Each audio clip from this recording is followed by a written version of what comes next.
দিয়ে রুই মাছের দারুণ টেস্টি একটা রেসিপি শেয়ার করব। নমস্কার বন্ধুরা, সীমাস কিচেনে আপনাদের স্বাগত। বন্ধুরা, দেখেই বুঝতে পারছেন যে দেখতে কতটা সুন্দর হয়েছে। গরম গরম ভাতের সঙ্গে খেতে কিন্তু দারুণ লাগবে।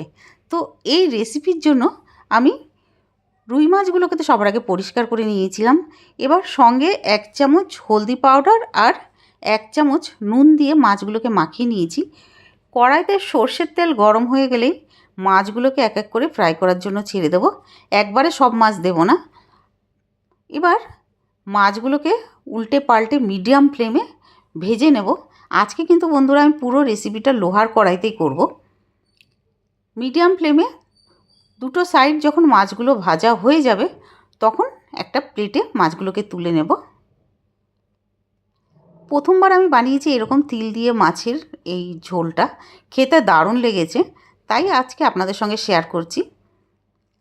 এবার মাছগুলো যখন খুব ভালোভাবে ভাজা হয়ে যাবে এবার একটা প্লেটে তুলে নেব।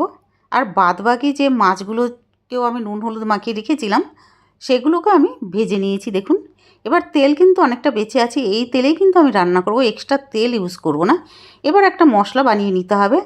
2 চামচ রসুন কুচি আর 4 থেকে 5টা কাঁচা লঙ্কার কুচি, সঙ্গে 1 চামচ কালো সর্ষে আর একটু জল দিয়ে একটা স্মুথ পেস্ট বানিয়ে নেব। এবার ওই তেলের মধ্যে 1/2 চামচ দিয়েছি কালো জিরে, ছোটো চামচে 1 চামচ কাশ্মীরি রেড চিলি পাউডার আর 1/2 চামচ হলদি পাউডার। ফ্লেম কিন্তু আমাদের এখন একদম লোতে আছে। সঙ্গে চিরা কাঁচা লঙ্কা 2টো আর এই যে রসুন কাঁচা লঙ্কার যে পেস্ট বানিয়ে রেখেছিলাম সর্ষের 2 চামচ মতন দিয়েছি, দিয়ে নাড়িয়ে নেব। মশলা যাতে পুড়ে না যায় এবার একটু জল দিয়ে দেব, দিয়ে একটু নাড়িয়ে নিতে হবে। এবার আমি 2 চামচ সাদা তিল, এটাকে একটু জল দিয়ে পেস্ট করে নিয়েছিলাম, ওই পেস্ট আমি দিয়ে দিয়েছি। এবার গ্রাইন্ডিং জারটা ধুয়ে একটু জল দিয়ে দেবো, একটু নাড়িয়ে নিলাম। নাড়ানোর পরে গ্রাইন্ডিং জারটা ধুয়ে ওই জলটা আমি দিয়ে দেবো আর সঙ্গে স্বাদ মতো নুন।